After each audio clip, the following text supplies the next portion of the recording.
In 1993, a retired school teacher in Ohio answered a phone call and lost her life savings in 11 minutes. She never understood what happened.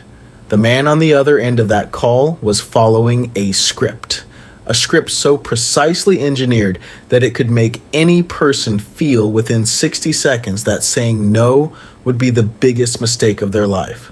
That script still exists. It just moved online. And the next person it targets might be someone you know. Stay until the end, and you'll know exactly how the scam works, how to spot it, and why it's running right now on your phone under a different name. Jordan Belfort didn't start as a criminal. He started as a trainee at Rothschild, one of Wall Street's legitimate firms, at 22 years old. He was good, fast-talking, relentless, obsessed with the psychology of selling. He had what traders call the gift, the ability to make a stranger feel, within 60 seconds of a phone call, that they would be an idiot to say no.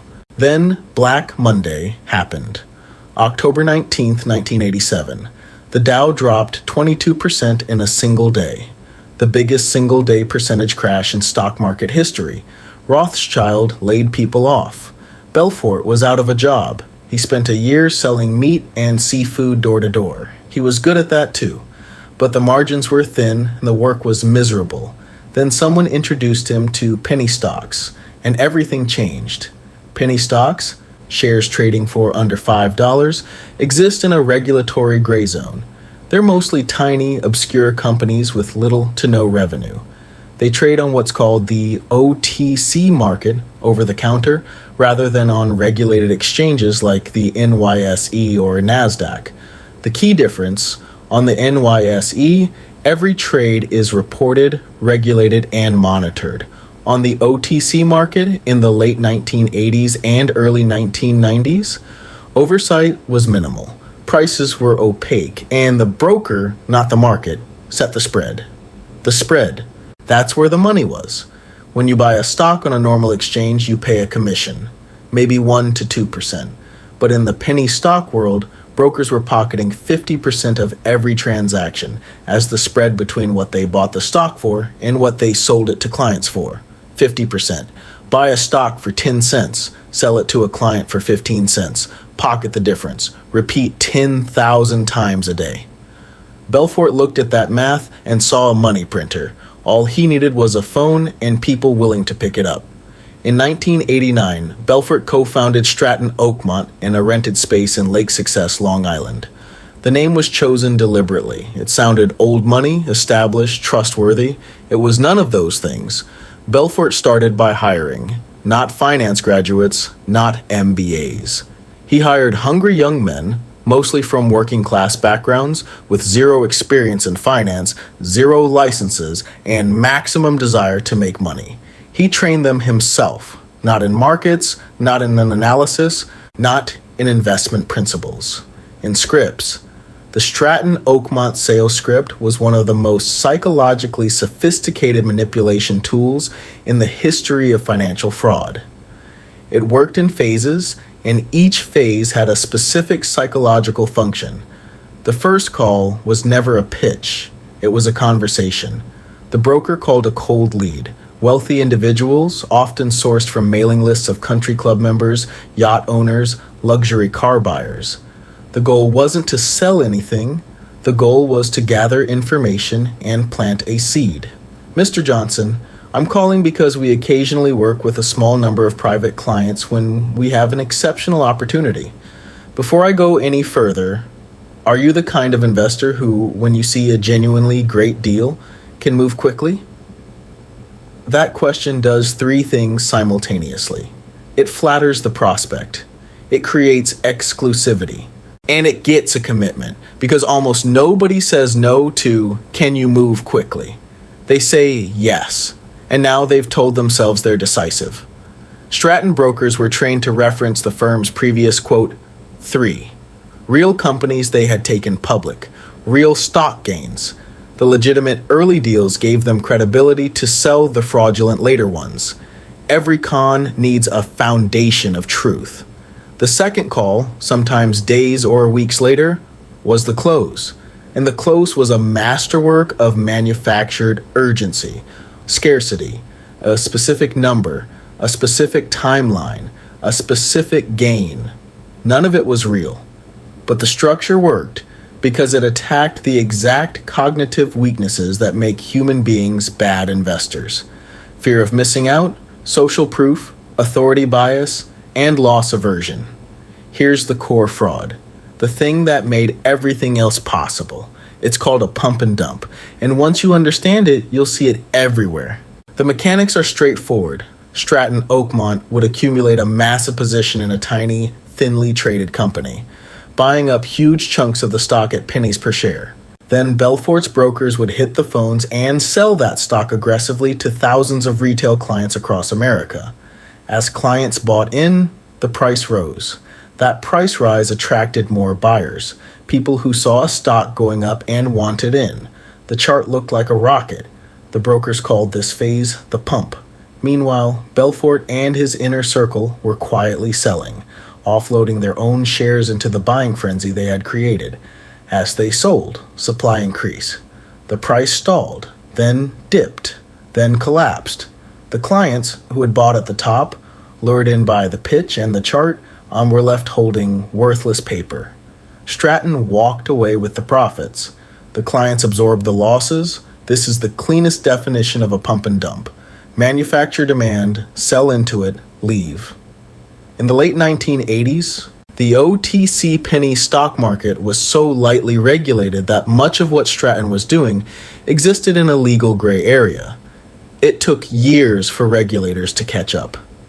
By the time the SEC started seriously investigating Stratton, Belfort had refined the operation to industrial scale. At its peak, Stratton Oakmont had over 1,000 brokers.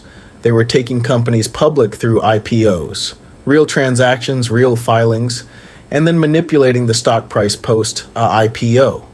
The fraud had moved from penny stocks into legitimate-looking securities. The company had processed over $1 billion in transactions. Making the money was only half the problem. Keeping it, hiding it from the IRS, the SEC, and eventually the FBI, required a completely separate operation. This is where the story gets global. Belfort's solution was a Swiss banker named Jean-Jacques Sorel and a network of shell companies layered across Switzerland, the Cayman Islands, and other offshore jurisdictions. Here's how the money moved. Politics Step 1. Belfort and associates converted cash into checks made out to a network of people paid to nominally perform services that were never actually performed. Fake invoices, fake contracts. Step 2. Those checks were deposited into Swiss bank accounts opened under the names of Belfort's relatives, including his wife's aunt, who flew to Switzerland specifically to open accounts in her name. The accounts were then secretly controlled by Belfort through nominee arrangements. Step 3. The money sat in Switzerland, invested in securities, growing tax-free and invisible to American regulators. Step 4. When Belfort needed cash in the U.S., he used what's called a back-to-back loan, and the Swiss bank would lend him money in America, secured against his offshore deposits. The loan looked legitimate. The collateral was hidden. The operation collapsed not because of brilliant detective work, but because Belfort got sloppy. A boat, a drug-fueled night, a cooperating witness, and eventually the FBI. In 1998, Jordan Belfort pleaded guilty to securities fraud and money laundering. He served 22 months in federal prison. Of the $200 million defrauded from investors, he repaid approximately $97 million under his plea agreement. The rest, gone. Here's the part that should make you genuinely uncomfortable. The Stratton Oakmont playbook didn't die with Belfort's conviction. It evolved. It moved online. And it scaled in ways that make the original operation look small. Boiler rooms today operate over Telegram and Discord instead of phone banks. The cold call has been replaced by the cold DM. The penny stock has been replaced by low-cap cryptocurrency tokens, which have almost no regulatory oversight whatsoever. The pump and dump mechanics are identical. Groups accumulate a position in an obscure token. Coordinated messaging across social media creates the appearance of organic hype. Retail buyers flood in, the group sells, the token collapses. Influencer pump and dump schemes have become their own category. A social media personality with 2 million followers discloses a quote, 6 they never mention they were paid in tokens to promote it, or that they'll be selling the moment the price spikes. Stock alert services sell subscriptions promising exclusive picks. The picks are stocks the operator already owns. Subscribers buy, price rises, operator sells, subscribers lose. The psychological manipulation, scarcity, authority, urgency, FOMO, is identical to the Stratton script because human psychology hasn't changed, and neither has greed. Jordan Belfort made $200 million in 5 years. He did it not because he was a financial genius, his actual investment analysis was almost non-existent, but because he understood one thing better than almost anyone. People make financial decisions based on emotion, not logic. And emotions can be engineered. The scarcity, the urgency, the authority, the FOMO, these aren't just sales tactics, they're vulnerabilities, hardwired cognitive shortcuts that evolved for a world where quick decisions about predators made sense, not for a world where someone on the phone is trying to extract your retirement savings. What this video has given you is a blueprint, not to run a fraud, but to recognize one. The next time someone presents you with an exceptional opportunity that requires you to act in 24 hours, ask yourself, why does it require me to act in 24 hours? Genuine opportunities don't evaporate. Artificial ones are designed to feel like they do. The next time you see a stock or token chart going vertical, ask yourself, who bought before me? And when are they planning to sell? The next time an influencer tells you about a project they're personally excited about, ask who paid them to be excited. Belfort's real legacy isn't the yacht or the Quaaludes or the movie.